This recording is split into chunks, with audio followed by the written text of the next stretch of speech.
अगर आपको वेन दिख रहा है, बहुत बड़े बड़े वेन्स दिख रहे हैं, फूले दिख रहे हैं, पेशेंट सांस लेने में असमर्थ हो रहा है, बैठ करके सांस ले रहा है, इसका मतलब पेशेंट कहीं ना कहीं हार्ट फेलियर में जा रहा है आपका। तो ये सिंपल सा डायग्नोसिस हो गया। हम वो दिखा के देखते हैं कि पेशेंट हार्ट फेलियर में तो नहीं है। हार्ट फेलियर का मतलब हार्ट फेलियर का मतलब मैं 1 मिनट में बता दूं आपको। हार्ट फेलियर का मतलब होता है कि हार्ट की जो नॉर्मल पंपिंग कैपेसिटी है, नॉर्मली जितना ब्लड वो बाहर निकाल पाता है उतना नहीं निकाल पा रहा है। तो ये कब होगा? ये तब होगा जब हमारा हार्ट की पंपिंग कैपेसिटी कम हो जाएगी। और क्यों कम होगी? अब सपोज हार्ट को ब्लड सप्लाई कम हो गया, हार्ट तो अपना नॉर्मल काम करता रहता है, हमारा दिल अपना नॉर्मल काम करता रहता है, लेकिन हार्ट अटैक जब होता है, हार्ट अटैक किसको बोलते हैं? 1 मिनट। हार्ट अटैक होता है, हार्ट अटैक जो कॉमन भाषा में हम बोलते हैं कि हार्ट के किसी हिस्से को अगर ब्लड सप्लाई बंद हो जाए। हार्ट अपने आप में एक ऑर्गन है, इस ऑर्गन को भी ब्लड सप्लाई की जरूरत है। Heart needs a blood supply अपने आप को सुचारू रूप से चलाने के लिए। हार्ट को खुद को भी ब्लड सप्लाई चाहिए। तो हार्ट के जो ब्लड वेसल्स हैं, जो अयोटा जो मेन धमनी होती है, हमारी मेन आर्टरी होती है, वहां से निकल करके राइट कोरोनरी आर्टरी जो राइट साइड से सप्लाई करती है, left coronary artery left side of heart को सप्लाई करती है। और एक मतलब बंच ऑफ वेसल्स है वहां पे। तो अगर उसमें से कोई एक ब्लड वेसल ब्लॉक हो गया तो क्या होगा? उधर की ब्लड सप्लाई बंद हो जाएगी। ठीक है, पूरे घर में पानी की सप्लाई होती है, लेकिन अगर कहीं किसी एक एरिया में ब्लॉक आ गया तो उस उधर के बाथरूम में, उधर के किचन में आपका पानी का सप्लाई बंद हो जाएगा। तो क्या होगा? वो एरिया एक तरह से पानी से मरहूम हो जाएगा, पानी नहीं रहेगा वहां पे। तो हार्ट का वही होता है। तो जब उस एरिया में हार्ट को ब्लड सप्लाई बंद हो जाता है, तब अचानक वो एरिया डेड होना शुरू हो जाता है। और बहुत सीवियर चेस्ट पेन होता है उसमें, क्योंकि ये सीवियर चेस्ट पेन होता है उसमें। तो इसको बोलते हैं हार्ट अटैक होना। और किसी किसी को होता है कि जब चलते समय एंजाइना, जिसको हम बोलते हैं, कि थोड़ी दूर चले तो चेस्ट पेन होना शुरू हो गया, फिर थोड़ा रेस्ट कर लेते हैं, क्योंकि हार्ट के पास उतनी कैपेसिटी नहीं है कि वो उतना सपोर्ट कर सके, उतना ब्लड सप्लाई को। थोड़ा सा काम कर सकता है, बहुत ज्यादा काम नहीं कर पाता हार्ट। तो हार्ट अटैक का मतलब हो गया जब हार्ट के किसी एक एरिया को ब्लड सप्लाई बंद हो गया और वो एरिया डेड होना शुरू हो गया, तो उस एरिया का मूवमेंट भी कम हो जाएगा, है ना? क्योंकि उस एरिया में आपकी जो एनर्जी है वो पहुंच नहीं पा रही है, ब्लड जो है पहुंच नहीं पा रहा है, ऑक्सीजन पहुंच नहीं पा रहा है। तो उस एरिया का जो कॉन्ट्रैक्टिलिटी है, तो ये एरिया मूव कर रहा है, एक एरिया मूव नहीं कर रहा। ठीक है, तो इसे हार्ट अटैक बोलते हैं। हार्ट फेलियर की बात मैं बता रहा था। तो अब हार्ट अटैक जब हो गया तो हार्ट तो अपना पूरा का पूरा पंप नहीं कर पा रहा है, जितना पंप करना था इसको, ये धीरे धीरे पंप कर रहा है, क्योंकि अब इसकी ताकत खत्म हो गई है। अब इस केस में क्या होगा? अब हम लोग ध्यान देंगे कि ऑक्सीजनेटेड ब्लड और डीऑक्सीजनेटेड ब्लड, तो ब्लड हमारा पूरे शरीर में जो हार्ट ने भेजा, तो वो वापस जब सॉरी तो वो वापस जब आ रहा होता है, तो वो पहले हमारे दाहिने साइड ऑफ हार्ट में जाता है, राइट साइड ऑफ हार्ट में जाता है। जो ब्लड रिटर्न होता है, that goes into the right ventricle, right atrium and right ventricle. ठीक है, राइट वापस आने वाला हार्ट जो जिससे ऑक्सीजन यूज किया जा चुका है, वो पहले दाहिनी तरफ आएगा, राइट साइड में। वहां से फिर वो लंग्स में जाता है, लंग्स में जाएगा, लंग्स में ऑक्सीजन भरा जाएगा उसमें, फिर वो वापस लेफ्ट साइड ऑफ हार्ट में जाता है, लेफ्ट साइड ऑफ हार्ट फिर उसको पंप करता है। सिंपल। ब्लड पहले बॉडी में जो सप्लाई हुआ, बॉडी से जो लौट रहा है, पांव से, हाथों से, सिर के एरिया से, वो पहले दाहिनी तरफ ऑफ हार्ट में जाता है, वहां से लंग्स में जाता है, लंग्स से निकल करके लेफ्ट साइड ऑफ हार्ट में जाएगा, फिर left side of heart, left ventricle उसको अच्छे से पंप करता है, पंप करता है। और तब अब यहाँ पे क्या हुआ? हार्ट अटैक हो गया है, तो हार्ट की पंपिंग कैपेसिटी कम हो गई है। तो लंग्स से जो फ्लो आ रहा था, राइट साइड ऑफ हार्ट अच्छा काम कर रहा है आपका, अगर लेफ्ट साइड ऑफ हार्ट में फेलियर हुआ तो अब हार्ट पंप नहीं करेगा पूरा, तो क्या होगा? बैकफ्लो बढ़ जाएगा। बैकफ्लो मतलब लंग्स पे लोड बढ़ जाएगा, लंग्स में खून जमा होना शुरू हो जाएगा, क्योंकि हार्ट आगे की ओर उसको धक्का नहीं दे पा रहा। तो बेसिकली लंग्स में पानी जमना शुरू हो जाएगा, लंग्स में कंजेशन होना शुरू हो जाए, तो ऑक्सीजनेशन होना कम हो जाएगा वहां पे, है ना? तो इसको हम बोलते हैं हार्ट फेलियर। कि हार्ट फेलियर, हार्ट अटैक हुआ कि हार्ट को ब्लड सप्लाई बंद हो गया।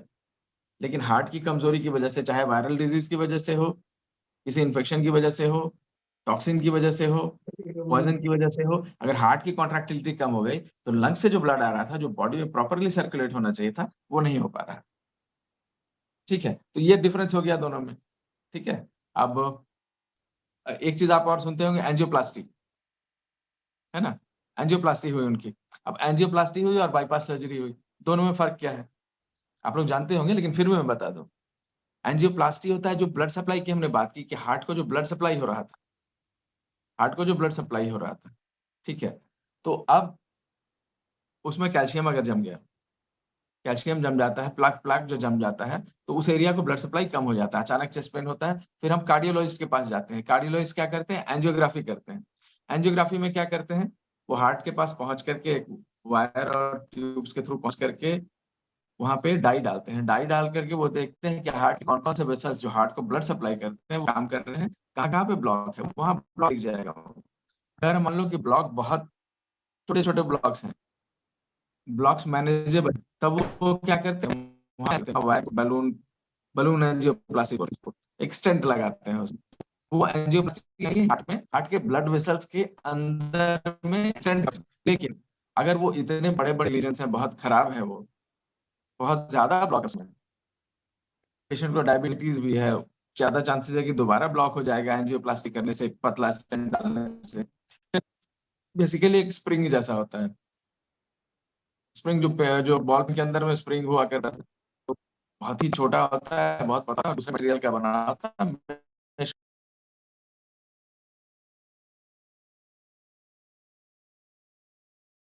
तो आसान होगा, बाद में समझना आसान होगा। तो ये हुआ। इसके बाद हमें अगर वो नहीं होता है तब बाईपास करने की जरूरत पड़ती है। बाईपास का मतलब क्या होता है? आप सड़क पे कहीं जा रहे हो, बीच में सड़क टूट गई, सड़क पे बहुत गड्ढा आ गया, तो उस समय क्या किया जाता है? साइड से या कोई छोटा सा ब्रिज बन रहा है, छोटा सा ब्रिज बन रहा है, छोटा सा नाला है उसके ऊपर से, तो साइड से बना देते हैं, बाईपास उसको बोलते हैं। या टाउन से निकलने के लिए हम क्या करते हैं? एक बाईपास का इस्तेमाल करते हैं, तो साइड से निकल करके आपके फ्लो को बरकरार रखेगा। तो बाईपास सर्जरी वही होता है। बेसिक बाईपास, जो बाईपास हम समझते हैं, मतलब कि वो लीजन जो था उसको नहीं छेड़ते हैं, जो जगह बंद थी, और उसके ऊपर से और नीचे से साइड से हम एक निकाल देते हैं, जिससे कि बीच वाले तो ब्लड सप्लाई आपका बना रहे हार्ट के उस एरिया को, क्योंकि हमारा मेन उद्देश्य है हार्ट के उस एरिया को ब्लड सप्लाई करना जहां ब्लड सप्लाई नहीं हो रहा था। सिंपल। ये क्लियर हो गया? अच्छा, मैं जो बोलना चाह रहा था, हाँ ठीक है। अ, ठीक है, तो ये भी हो गया हमारा, क्लियर हो गया कि बाईपास में डिफरेंस, एंजियोप्लास्टी में डिफरेंस, ये हमने समझ लिया। ठीक है। मैं कहाँ पे था, कहाँ से बोलते बोलते कहाँ भटक गया, मैं खुद ही भूल गया क्या बोलना चाह रहा है। अच्छा ठीक है। अच्छा, इन्वेस्टिगेशंस पेशेंट्स कुछ लेके आएंगे आपके पास, मेरी बातें ऐसे ही चलती रहेंगी क्योंकि ये सिंपल सी चर्चा है। ठीक है। तो अब जैसे ईसीजी होता है, तो ईसीजी हमें क्या दिखाता है? हार्ट में जब बीमारियां होती हैं तो कुछ 4-5 टेस्ट जरूर करवाते हैं वो लोग, डिपेंडिंग ऑन कंडीशन। एक ईसीजी कराते हैं, एक इको कराते हैं, इकोकार्डियोग्राफी सुना होगा, टीएमटी कराते हैं, एंजियोप्लास्टी बाईपास सर्जरी समझा दिया मैंने आपको। ईसीजी जो होता है, ईसीजी इज लाइक घर का जो बिजली का सिस्टम होता है, इलेक्ट्रिकल सिस्टम। तो ईसीजी, इलेक्ट्रोकार्डियोग्राम, ये हार्ट की जो कॉन्ट्रैक्टिलिटी है, तो कॉन्ट्रैक्टिलिटी कैसे होगी? नर्व सप्लाई से होगी, किसी ना किसी नर्व सप्लाई से कुछ ना कुछ तो सप्लाई होगा जिस वजह से कॉन्ट्रैक्ट करेगा वो इलेक्ट्रिक। तो ECG shows the electrical system of the heart. ठीक है।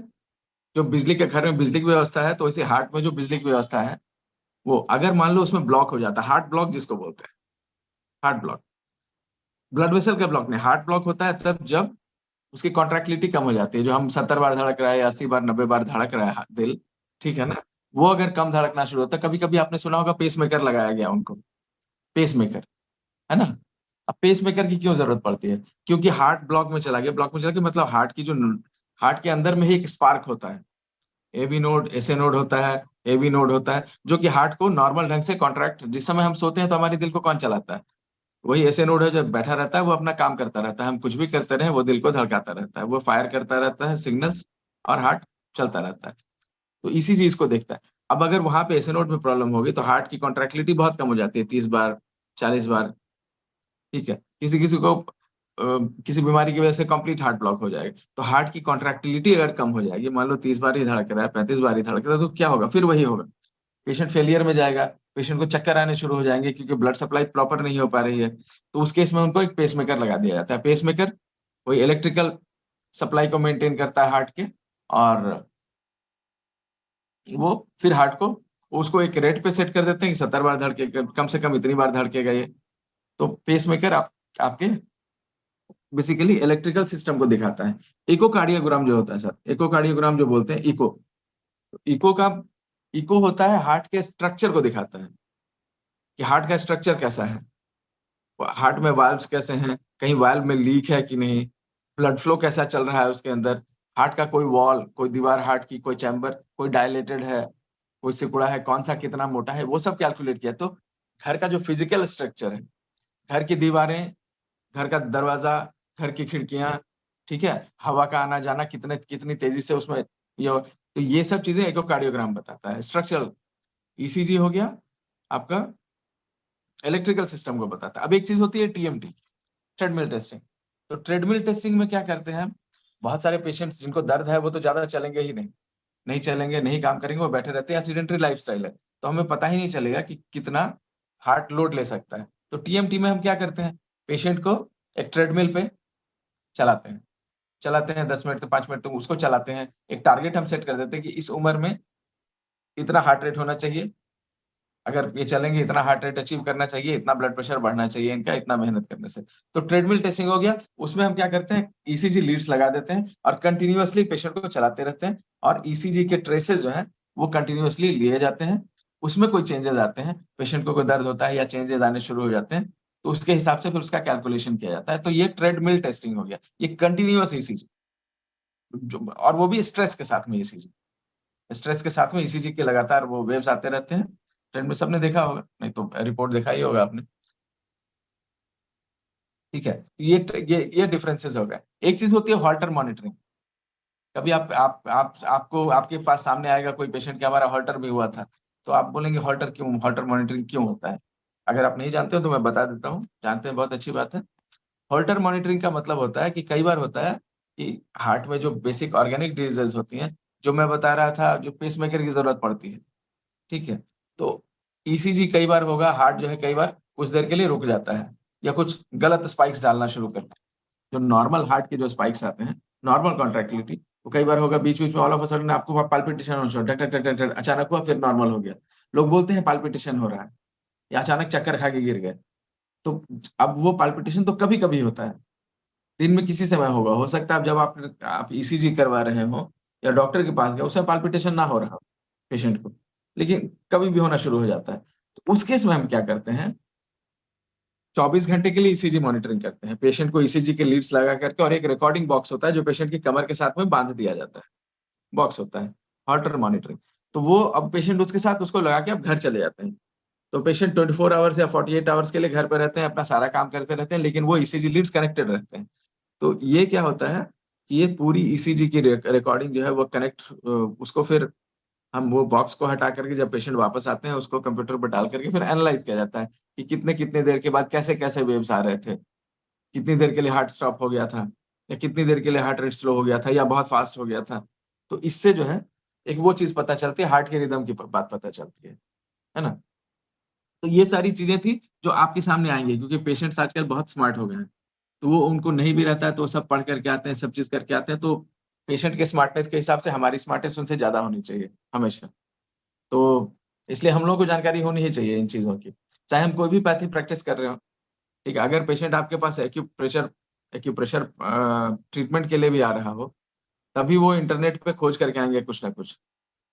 तो इसलिए हमें पेशेंट्स को मतलब बेवकूफ समझना या कम अकल समझने की गलती कभी नहीं करनी चाहिए। तो हम किसी भी पेशेंट को अप्रोच के साथ जाएं तो पेशेंट को ये समझ लें कि ये बहुत ही सयाना आदमी है। वो आज नहीं तो कल जो है आपकी ट्रीटमेंट को, जो आपने ट्रीटमेंट दिया उसको किसी न किसी के थ्रू वैलिडेट कराएगा। लोगों की आदत होती है कि अच्छा हम आपके घर जाएंगे, आप ही बोलेंगे अरे देखिए ना डॉक्टर साहब मेरा इलाज चल रहा है, देखिए ना ठीक ठाक इलाज चल रहा है कि नहीं, ऐसे बात करते हैं। मेरे पास बहुत लोग आते हैं, सबके पास होता है। तो आपके प्रिस्क्रिप्शन को लेके कहीं वो दूसरी जगह पहुंच जाते हैं।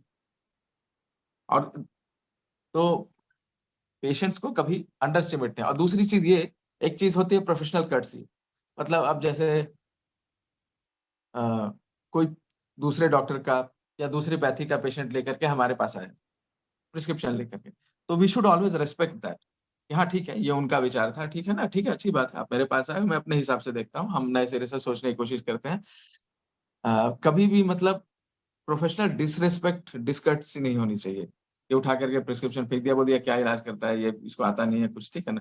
तो ये चीजें आज आप बोल रहे हो तो कल ये चीजें आपके खिलाफ भी खड़ी हो, ठीक है ना? तो हो सकता है कि आपके सोचने का तरीका अलग हो, या बिल्कुल ही हो सकता है कि ठीक है, जो ट्रीटिंग फिजिशियन थे वो नहीं पकड़ पाए इसको, डायग्नोसिस नहीं कर पाए। तो जरूरी नहीं है कि 100% कोई डायग्नोसिस कर ही पाए। 100% मेडिसिन, मेडिकल साइंस जो है, ये तो एक आर्ट है basically. Medical science is an art.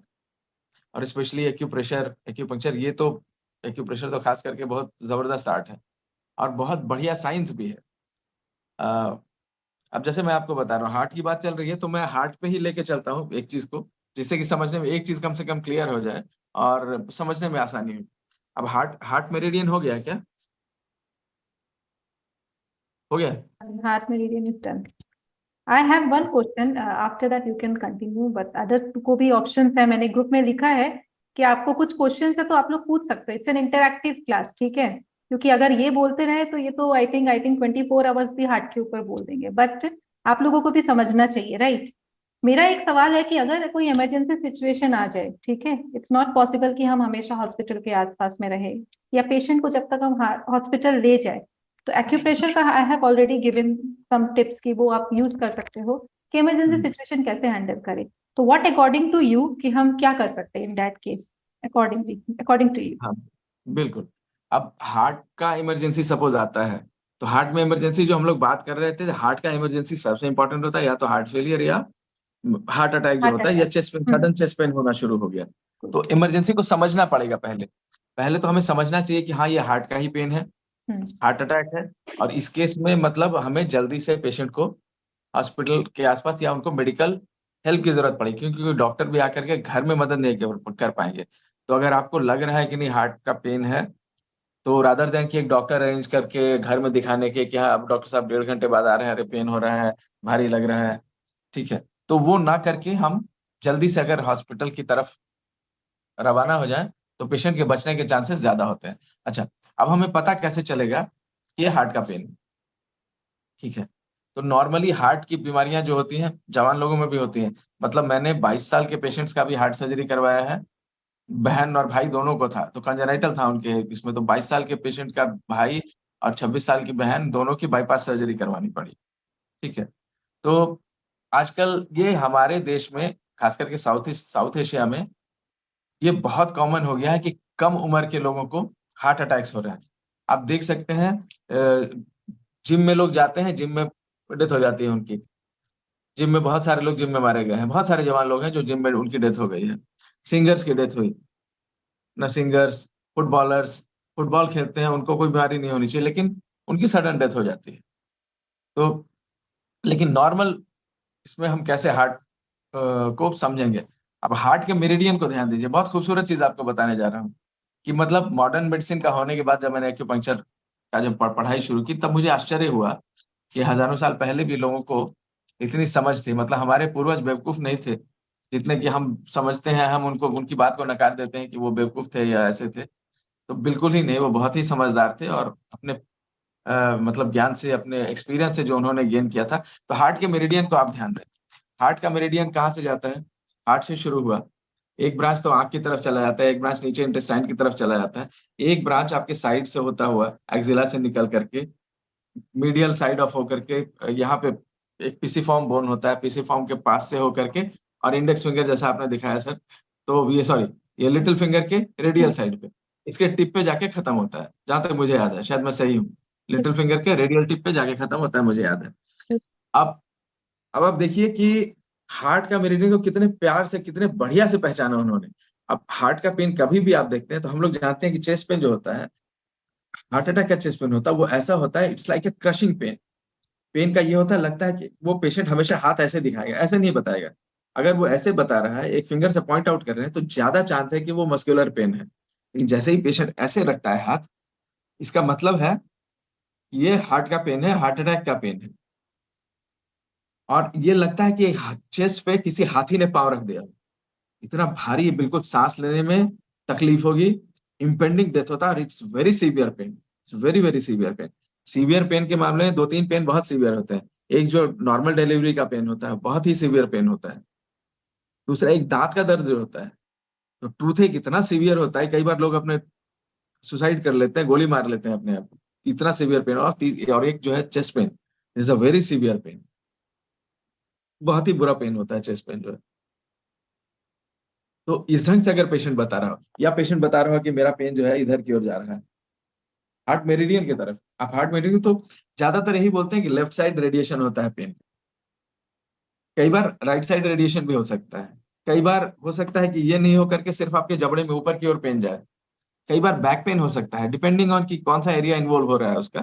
तो ये सारे पेन जो है दिखाई देंगे। लेकिन एक बात यहाँ पे ये ध्यान रखने की है, इस कि डायबिटिक्स जो होते हैं, ब्लड शुगर वाले पेशेंट्स, तो उनके नर्वस सिस्टम जो होता है, नर्वस सिस्टम उनका कुंद हो जाता है, नर्वस सिस्टम उनका डाउन हो जाता है, बिल्कुल नर्वस सिस्टम की इफिकेसी खत्म हो जाती है डायबिटीज की वजह से। तो डायबिटिक्स को बहुत सारे केसेस में चेस्ट पेन होगा ही नहीं होगा। तो वैसे केसेस में साइलेंट मायोकार्ड, साइलेंट एमआई बोलते हैं, साइलेंट मायोकार्डियल इन्फार्क्शन, यानी कि बिल्कुल शांति से पेशेंट चला जाएगा, उसको दर्द नहीं होगा लेकिन हार्ट अटैक हो जाएगा। तो पता ही नहीं चलेगा कि उसको हॉस्पिटल ले जाना है, क्या करना है, वो थोड़ा शांत हो जाएगा, सुस्त हो जाएगा, आपको समझ नहीं आएगा, और जब तक होगी तब तक देर हो जाती है। तो डायबिटिक पेशेंट्स में हमें ये होशियार रहना है, आपको पता लगाना है कि हो क्या रहा है इसको। इसके चेस्ट पेन के अलावा बाकी सिम्टम्स है, उस पर भी नजर रखने की जरूरत है, जो कि उनमें होगी।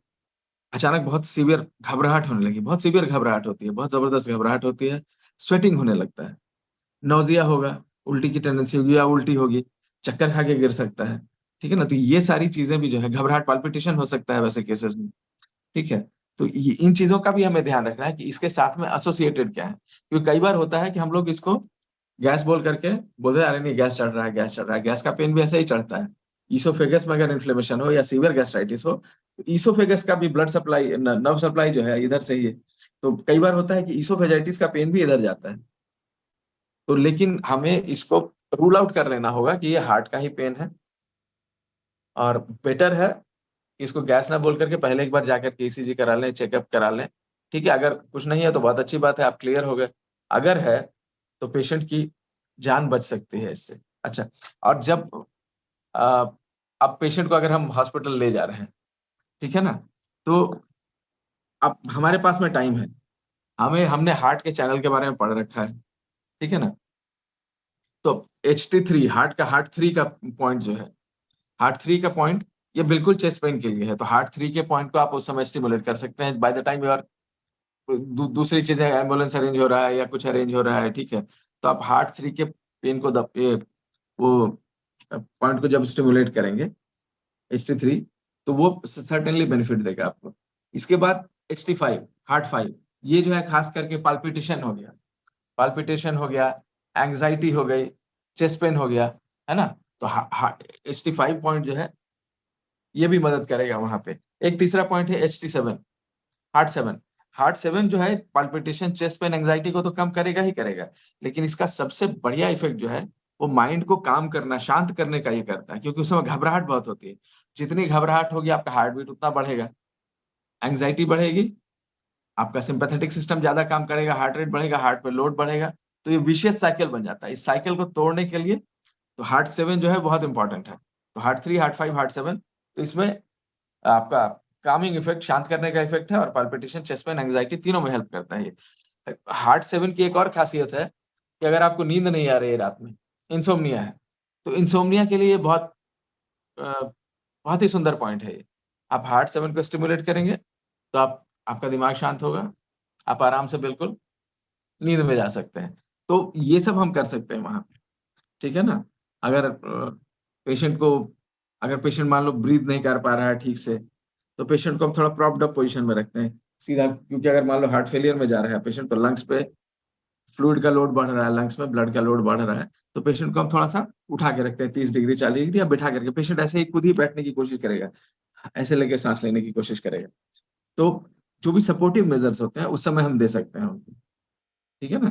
तो जब ट्रांसफर कर रहे हैं पेशेंट को, तो ये हार्ट के जो पॉइंट्स हैं खास करके, हार्ट 3, हार्ट 5, हार्ट 7, और भी पॉइंट्स हैं खुशबू मैडम बताएंगे आपको जो पढ़ाएंगे। तो so these are the things we can certainly do. उस समय आप ब्लड प्रेशर चेक कर सकते हो, पल्स चेक कर सकते हैं आप, अगर ऑक्सीजन की फैसिलिटी हो जाती है तो ऑक्सीजन लगा सकते हैं पेशेंट को, क्योंकि हार्ट एक चीज है जो चल रहा है तो चल रहा है, जिंदगी और मौत के बीच में फर्क जो है सिर्फ एक हार्ट बीट का है। अगली धड़कन आई कि नहीं आई, बस इतना ही है।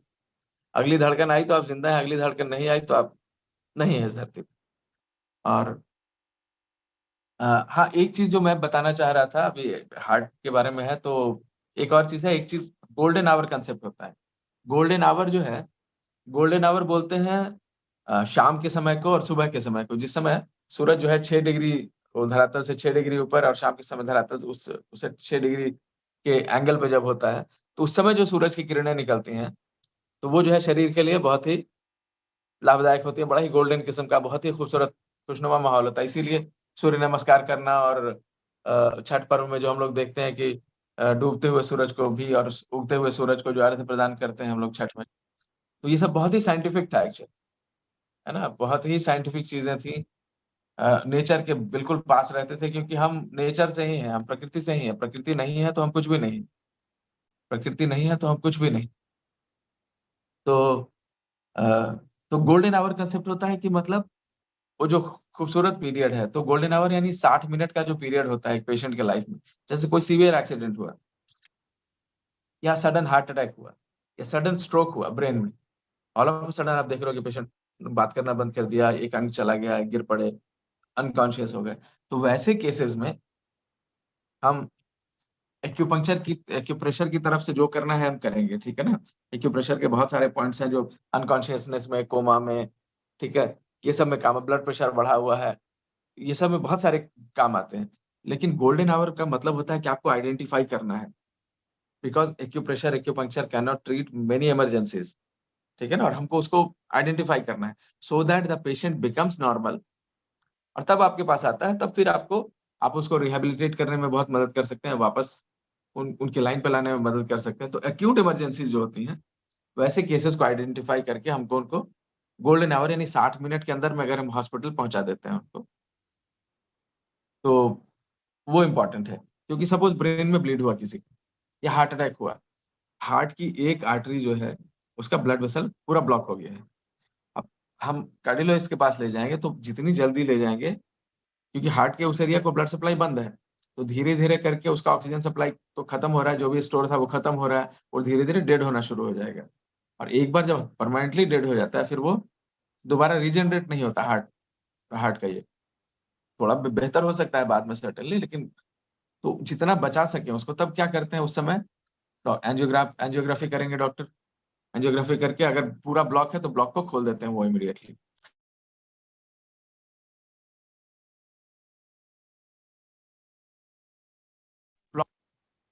तो ये गोल्ड कवर का है, इसको भी हमें समझना चाहिए। हमारा डिसीजन मेकिंग एकदम क्लियर होना चाहिए, ठीक है ना? कि हाँ, इस पेशेंट को हमें भेजना है, इस पेशेंट को हम रख सकते हैं, इस पेशेंट को आराम से ट्रीट कर सकते हैं।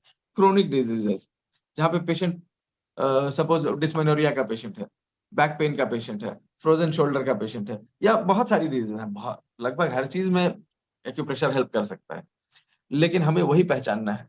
तो वैसे केसेस में हम बहुत ही सर्टेनली बहुत बढ़िया से हेल्प कर सकते हैं, बहुत कॉन्फिडेंटली हेल्प कर लेते हैं, और अपनी पैथी पे भरोसा होना सबसे इम्पोर्टेंट है। क्योंकि मैं आपको बता रहा हूँ, अब एक चीज जो मैं आपको बताने जा रहा हूँ, अभी जैसे किडनी जो है, किडनी हमारा ईयर को कंट्रोल करता है। किडनी कंट्रोल्स द ईयर्स, आपने पढ़ा होगा इसमें। तो हार्ट कंट्रोल्स द, हार्ट किस चीज को कंट्रोल करता है? मोशंस। हाँ, इमोशंस है। किसी खास ऑर्गन को, हार्ट का एक चीज आई को भी जाता आई। है ना? हार्ट जाता है आई की तरफ। अभी एआई की जो बात चल रही है, आर्टिफिशियल इंटेलिजेंस की जो बात चल रही है, ठीक है ना? एआई जो हर चीज को स्वीप ऑफ किया जा रहा है, तो एआई में मतलब सिर्फ आपकी आंख के अंदर देख करके, आपके रेटिना को देख करके, आपके भीतर के उसके ब्लड सप्लाई को देख करके, it can tell you about the condition of the heart. और आपके हार्ट की आगे आपको हार्ट अटैक होगा कितने दिन के बाद, उसको प्रेडिक्ट किया जा रहा है, प्रेडिक्ट किया जा सकता है उसके आई के स्कैनिंग से। तो देख रहे हैं, तो आप वही बोलना चाह रहा हूँ। किडनी वाली बात जो थी, तो किडनी में था कि किडनी ईयर को कंट्रोल करता है। तो मुझे जब पढ़ाया गया, मैंने कहा यार किडनी का कान से क्या संबंध हो सकता है? फिर अचानक मेरे दिमाग में एक बात आई कि जब हम लोग किडनी के लिए कुछ दवाइयां यूज करते हैं, जैसे अमिकासिन नाम का एक एंटीबायोटिक है, तो वो किडनी को भी प्रभावित करता है, उसका साइड इफेक्ट जो है किडनी पे भी है और इंटरनल ईयर पे भी है, हियरिंग पे भी है। तब मुझे लगा oh my God, there is certainly something which is controlling both. कुछ तो सिमिलरिटी है दोनों जगह, है ना, जिससे कि ये यहाँ भी जाकर के असर कर रहा है, किडनी पे भी और कान पे भी। और हमारे एक्यूपंक्चर में, एक्यूप्रेशर में पहले ही बता रखा है इसको, ठीक है ना, कि इनका कनेक्शन है। So we can relate it like that. जब आप पढ़ेंगे और आगे बढ़ेंगे तो तब हर चीज को आप रिलेट कर पाएंगे। जैसे हमारे यहाँ बहुत मॉडर्न मेडिसिन में बहुत सारी चीजें होती हैं जो इडियोपैथिक बोलते हैं। इडियोपैथिक का मतलब होता है कि जिसका कारण हमको नहीं पता। जैसे blood pressure, normal blood pressure, तो ब्लड प्रेशर का एक खास कारण नहीं है किसी ऑर्गन में। किसी किसी ब्लड प्रेशर में बहुत हाई ब्लड प्रेशर, फियोक्रोमोसाइटोमा नाम का एक ट्यूमर होता है, उसका ब्लड प्रेशर की बात अलग है। लेकिन नॉर्मल ब्लड प्रेशर का कोई कारण नहीं बताते डॉक्टर आपको कि इस वजह से बढ़ गया है। हाँ, ब्लड प्रेशर हो गया है, यही तो बताते हैं। ब्लड प्रेशर हो गया है, डायबिटीज हो गया है, थायराइड हो गया है, ठीक है, हो गया, लेकिन कारण क्या था इसका, कारण नहीं पता। लेकिन हमारे एक्यूप्रेशर में, हमारे मॉडर्न मेडिसिन में इसको पता है। या तो हम वात पित्त कफ की बात करें या यिन यांग की बात करें, ठीक है, एनर्जी की बात करें, तब इसमें इम्बैलेंस होता है। तो इस इम्बैलेंस की वजह से हमको पता है एक चीज का एक्सेस हो रहा है, एक चीज की डेफिशिएंसी हो रही है, कहीं ना कहीं कुछ तो गड़बड़ हो रहा है। अगर कुछ ब्लड प्रेशर बढ़ रहा है या कुछ और बीमारी हो रही है तो कहीं ना कहीं तो कुछ हो रहा होगा। तो it has to have an explanation, explanation होना ही चाहिए इसका। तो वो मॉडर्न मेडिसिन में नहीं है। ये हमारे जिसको अल्टरनेटिव मेडिसिन बोल रहे हैं, एक्यूप्रेशर, एक्यूपंक्चर, इसमें है इलाज हमारे पास कि ठीक है, इसमें क्या क्या चीज बढ़ गया है, क्या कम हो गया है, कफ ज्यादा मतलब फ्लेम ज्यादा हो गया है, या विंड का अटैक है, ठीक है ना। तो दीज थिंग्स, अब इसके लिए हमें क्या करना होता है, प्रॉपर हिस्ट्री लेनी पड़ती है। हिस्ट्री टेक्निक में मैडम ने समझाया होगा, खुशबू मैडम ने सिखाया होगा। तो जब प्रॉपर हिस्ट्री लेंगे तब हम लोग, तब हमें समझ में आएगा कि अच्छा इसमें ये इनके डेफिशिएंसी है, इसमें यहाँ का एक्सेस है, यहाँ पे है, इस मौसम में हो रहा है। तो जब डिटेल्ड हिस्ट्री लेते हैं, पेशेंट से जब हम बात करते हैं, तो पेशेंट का कॉन्फिडेंस हम गेन करते हैं। पेशेंट का कॉन्फिडेंस गेन करने के बाद में पेशेंट आपसे बोलते हैं, पहली सिटिंग में कुछ हो गया, सेकंड सिटिंग में पेशेंट और बात करेंगे, थर्ड सिटिंग में पेशेंट और बात करेंगे, पेशेंट के रिलेटिव से कुछ बात होती है। तो there is nothing which cannot be explained in हमारा टीसीएम या ट्रेडिशनल मेडिसिन जो है हमारा। तो उस उसके तह पर जाकर के हम उस बीमारी का इलाज करते हैं। तो मुझे लग रहा है आपका हार्ट का जो क्वेश्चन था उसका जवाब मैंने दे दिया, है ना। ओके, गोल्डन आवर मैंने बता दिया, ठीक है। तो आप देख रहे हैं कि मतलब कैसे रिलेटेड है। हार्ट को मैंने इसलिए एग्जाम्पल अचानक मेरे दिमाग में आ गया कि मॉडर्न मेडिसिन और उसको मैं बहुत आराम से समझा सकता था एक्चुअली।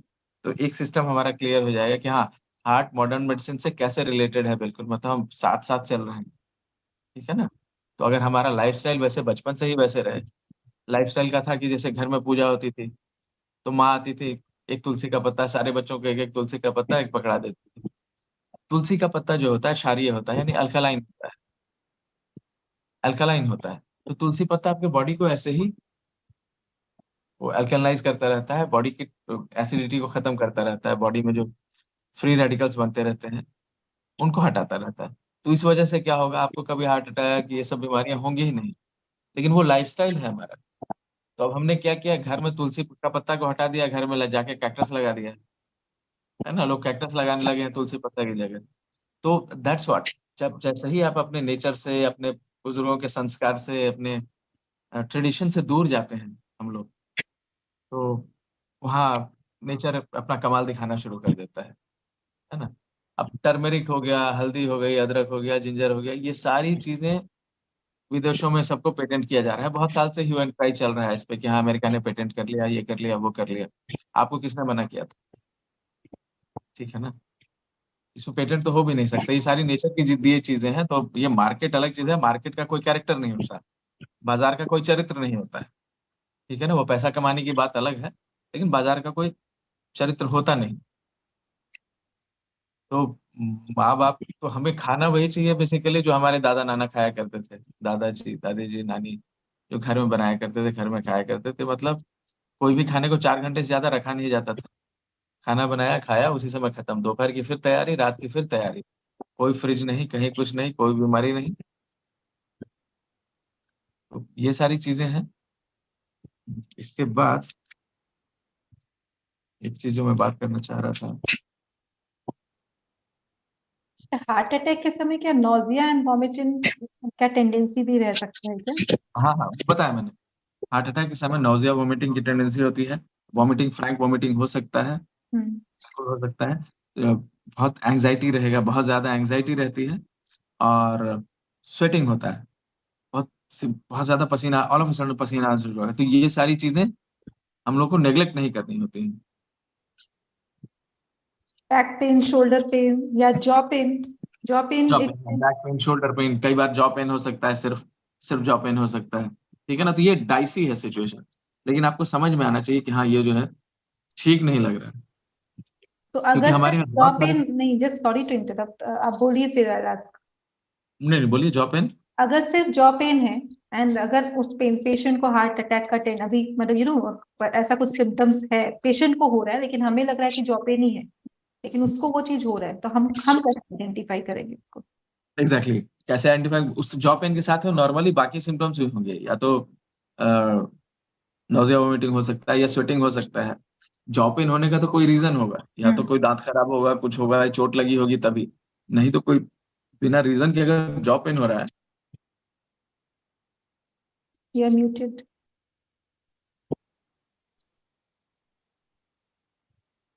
तो दिमाग में सस्पिशन होना चाहिए हमारा, है ना। तो सस्पिशन जब होगा, सस्पिशन हमेशा रखना होगा कि हाँ इनको, घर में फैमिली हिस्ट्री भी होती है ना, भाई बहन को होगा या माँ पिताजी को होगा, किसी को होगा, तो वो बातें दिमाग में हमेशा रखनी चाहिए। फैमिली हिस्ट्री भी बहुत इंपॉर्टेंट है, कोई कुछ बोल रहा है वो भी इंपॉर्टेंट है ना। घर वाले अगर कुछ बोल रहे हैं तो वो, दिस थिंग इंपॉर्टेंट एक्चुअली। ठीक है, एथिक्स के बारे में मैंने बताया। अच्छा हाँ, एक चीज होती है जो बहुत इंपॉर्टेंट है। मैंने एक तो डॉक्टर्स के एथिक्स के आपस में बताया कि ठीक है ना, कि किसी दूसरे के डॉक्टर के प्रिस्क्रिप्शन को, लेकिन पेशेंट की जो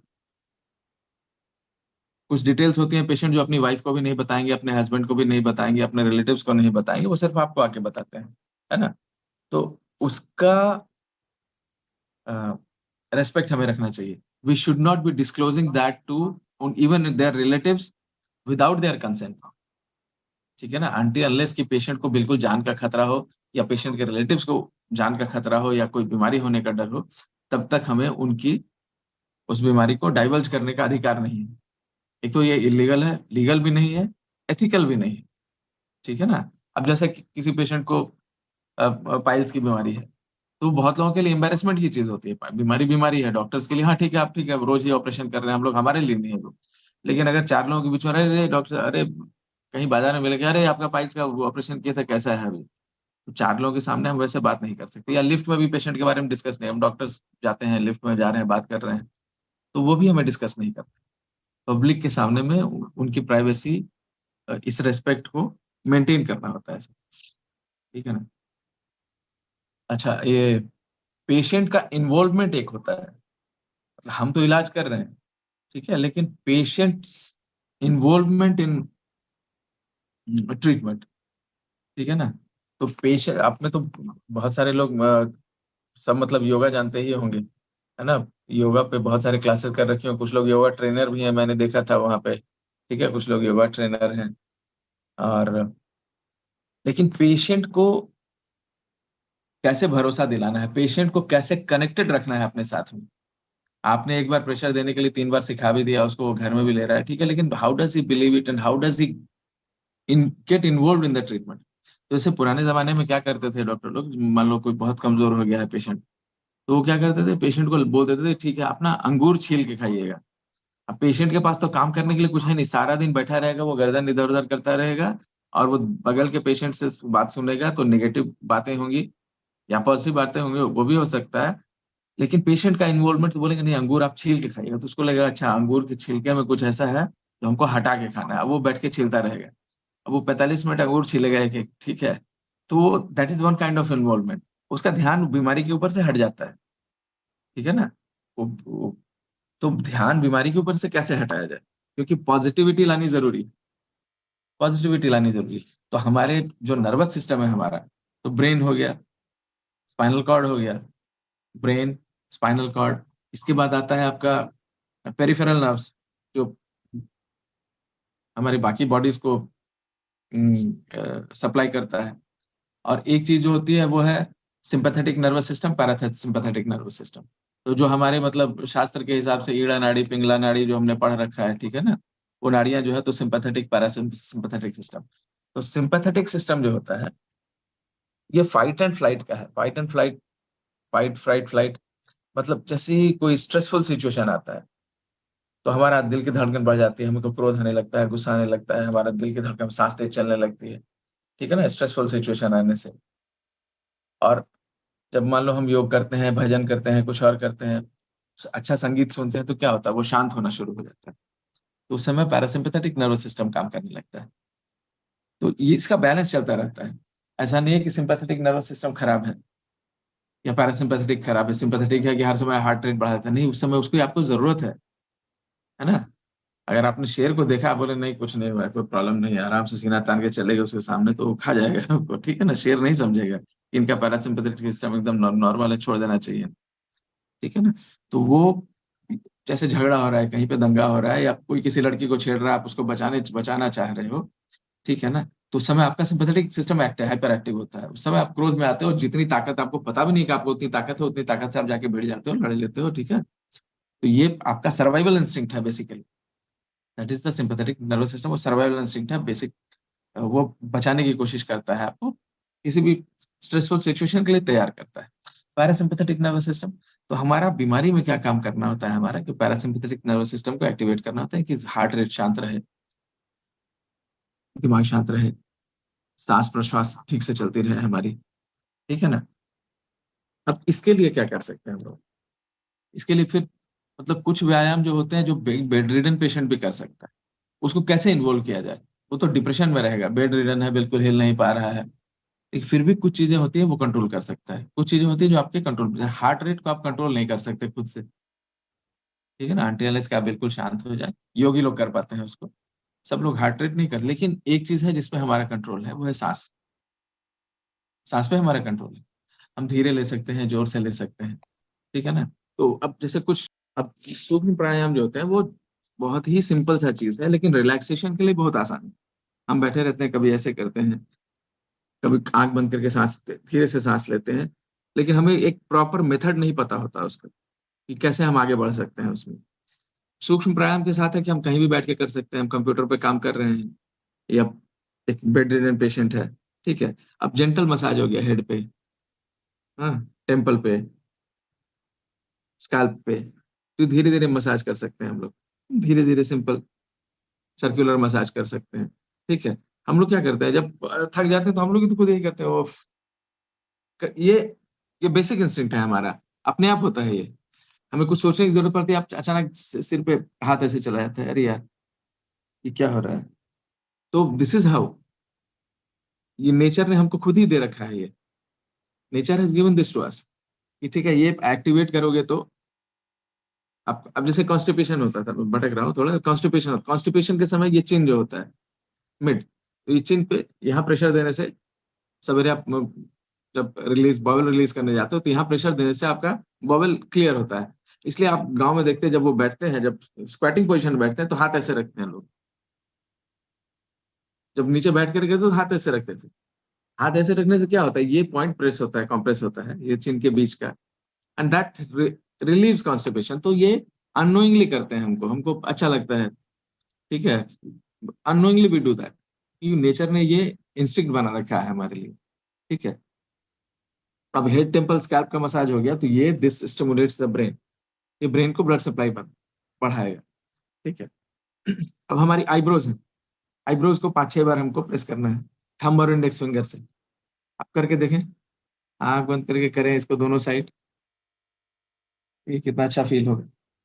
I just want to say one thing, sorry to interrupt. आपने जैसे कॉन्स्टिपेशन के लिए बताया, ठीक है ना, तो I just recalled one thing कि अगर हम एक्यूप्रेशर या एक्यूपंक्चर में जाते हैं तो यहाँ पे एक हमारा बहुत इंपॉर्टेंट पॉइंट आता है, that is CV22, and that is a very good point for constipation.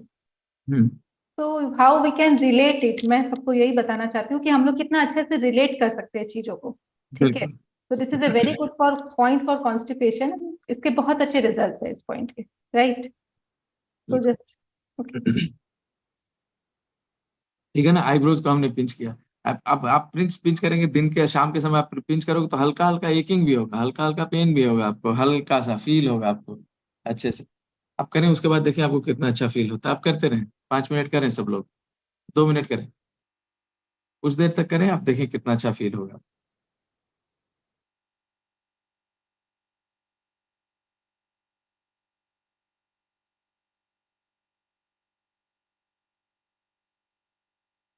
Thumb और इंडेक्स फिंगर से कर रहे हैं हम लोग। सांस धीरे धीरे चलती रहे। सांस पे भी सबसे इंपॉर्टेंट होता है कंट्रोलिंग द ब्रेथ। अगर हम सांस कंट्रोल कर पाते हैं तो सब कुछ कंट्रोल कर पाते हैं। बिल्कुल।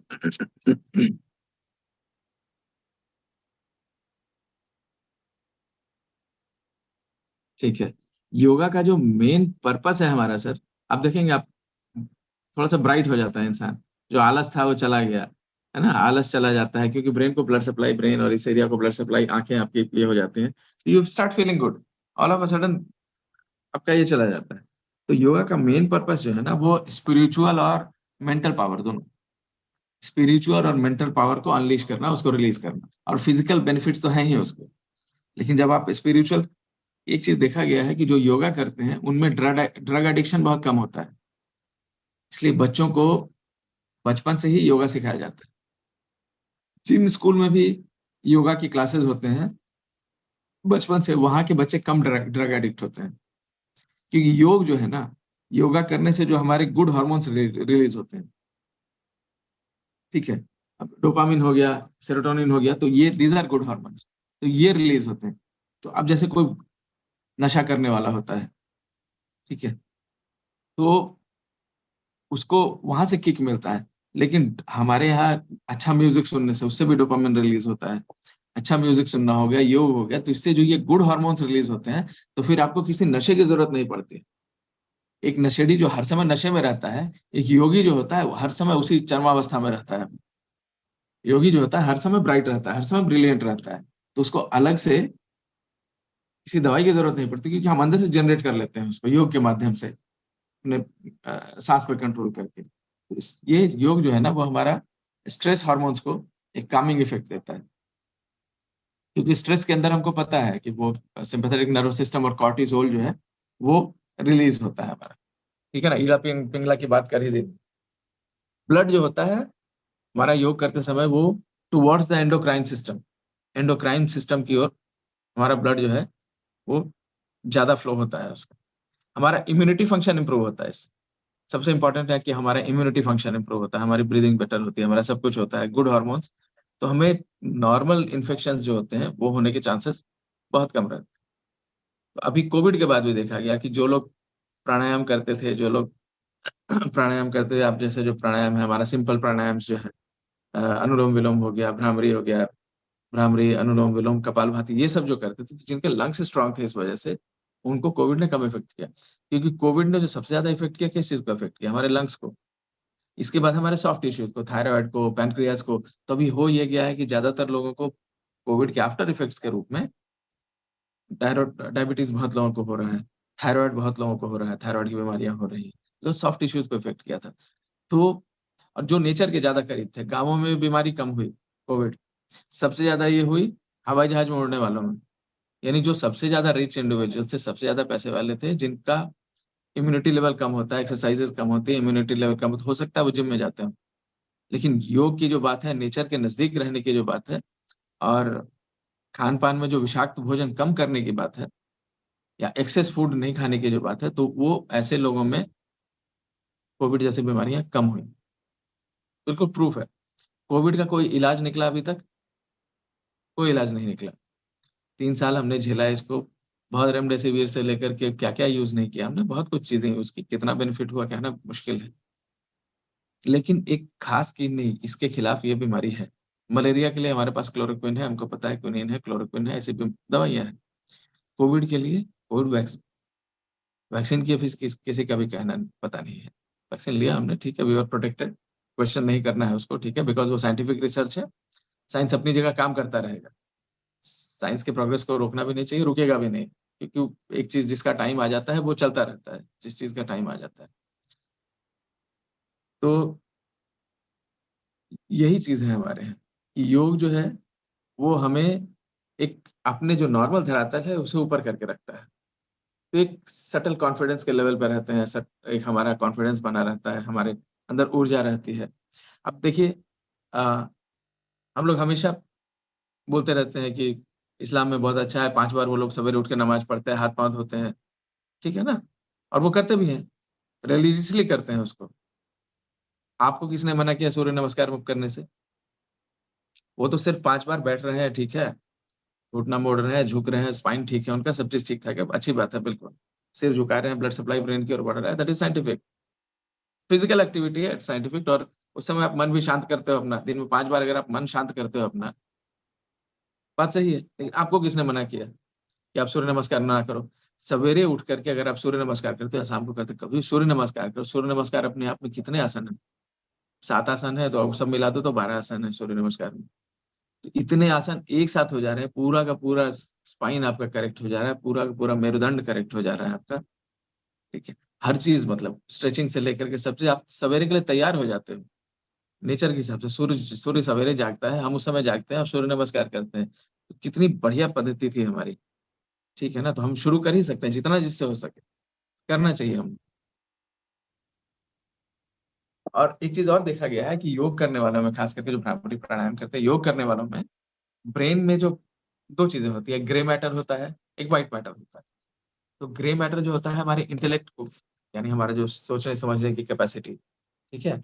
और इंटेलेक्ट जो होता है उसमें ग्रे मैटर बहुत ज़्यादा, ग्रे मैटर की मात्रा ज़्यादा होती है। कहते हैं कि इसमें ग्रे मैटर ज़्यादा है, जैसे आइंस्टाइन हो गए या जो भी हो गए, जो ज़्यादा थिंकर्स होते हैं, ठीक है ना? तो वो ग्रे मैटर ज़्यादा होता है उनमें। तो this is a proven fact, इसमें कुछ करने की ज़रूरत नहीं है। जब आप भ्रामरी करते हो, आँख बंद करके, भ्रामरी प्राणायाम सबको पता होगा, है ना? तो अ, जब हम करते हैं योग मुद्रा से, जब हम करते हैं, योग मुद्रा कभी सिखाया जा सकता है या साथ में मिलके किया जा सकता है, ठीक है? तो हर मुद्रा का, हर योग का अपना एक बेनिफिट है। अब जैसे डायबिटीज़ है, तो डायबिटीज़ के लिए खास मुद्राएँ हैं, जिसमें पेट का संकुचन होता है, ठीक है ना? खास कई आसन हैं उसके। तो वो आसन अगर हम करते हैं तो हमारे पैनक्रियाज़ को ब्लड सप्लाई बढ़ता है हमारे, तो उससे क्या होगा हमारा, ज़ाहिर है कि हमें डायबिटीज़ में हेल्प मिलेगा उससे। और वो अगर वो हम शुरू से ही करते रहते हैं तो डायबिटीज़ कभी होगा ही नहीं। एक चीज़ जो अभी आई थी मॉडर्न मेडिसिन में, कि हर 3 घंटे बाद, हर 2 घंटे बाद कुछ-कुछ खाते रहना है ना? पेट को खाली नहीं छोड़ना है। ये लेकिन होता ये है कि हर 2 घंटे बाद जब आप खा रहे हो, तो होता क्या है कि हर थोड़ी-थोड़ी देर के बाद आप पूरे बॉडी को स्टिम्युलेट कर रहे हो, पेट को स्टिम्युलेट कर रहे हो कि आप एसिड सिक्रीट करो, इंसुलिन को पैनक्रियाज़ को स्टिम्युलेट कर रहे हो कि आप इंसुलिन सिक्रीट करो, है ना? तो इससे होगा क्या? आप बार-बार किसी को तंग करते रहोगे, तो उसके एक प्रोडक्शन लिमिटेशन खत्म हो जाती है प्रोडक्शन का। तो इसलिए क्या होता है, इंसुलिन रेजिस्टेंस होना शुरू हो जाता है, इंसुलिन का इफ़ेक्ट होना खत्म हो जाता है, डायबिटिक हो जाते हैं पेशेंट्स। पहले के ज़माने में जिस समय इंसान बना होगा शुरू-शुरू में, तो 4-5 दिन में 1 बार खाता होगा। जब मिला खाना तभी खाएगा। कुछ मार के खा लिया या कहीं कुछ फल मिले तब खा लिया, तो खुराक बहुत कम रही होगी। जब खेती करना सीखा होगा लोगों ने, तब जाकर के ठीक है कि अब 1 बार खाएँगे या इस मौसम में ज़्यादा खाएँगे, इस मौसम में कम खाएँगे, धीरे-धीरे करके। अभी हमारे पास है कि हम टमाटर के लिए साल भर टमाटर हमको ₹20 किलो मिले, इसी पे हम लड़ते रहते हैं।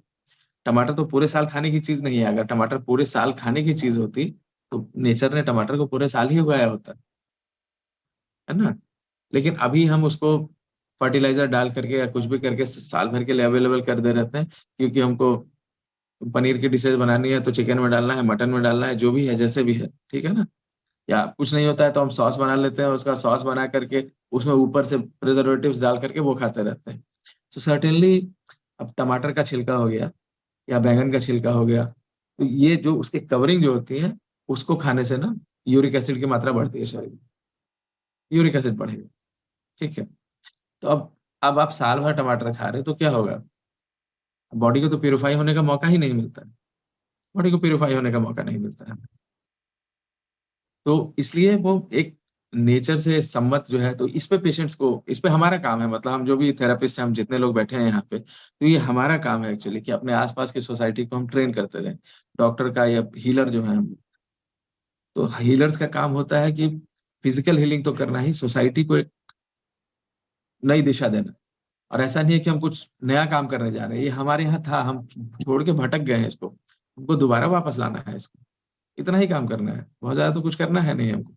पहले स्वयं को सीखना है, स्वयं को संचालित करना है और फिर धीरे से इसको पास आउट करना है अपने बच्चों को, अपने परिवार को, अपने आस-पास वालों को, है ना? तो ये बातें हैं। अच्छा, और क्या मैं बोलना चाह रहा था? हाँ, एक चीज़ और जो होता है, जो सूक्ष्म प्राणायाम पे था मैं, प्राणायाम की ओर था। तो एक प्राणायाम होता है जैसे अ, आप थके हो या है तो कोई अगर बेड रिडन भी है, हाथ-पाँव भी नहीं हिला पा रहा है, इतना तो कर ही सकता है। अपनी आँखों को ज़ोर से बंद करें, खोलें, ज़ोर से बंद करके रखें, धीरे से खोलें।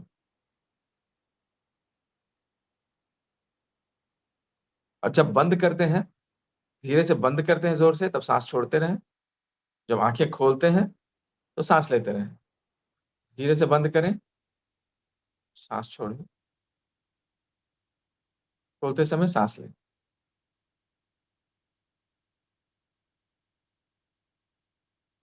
तो ये भी एक किस्म का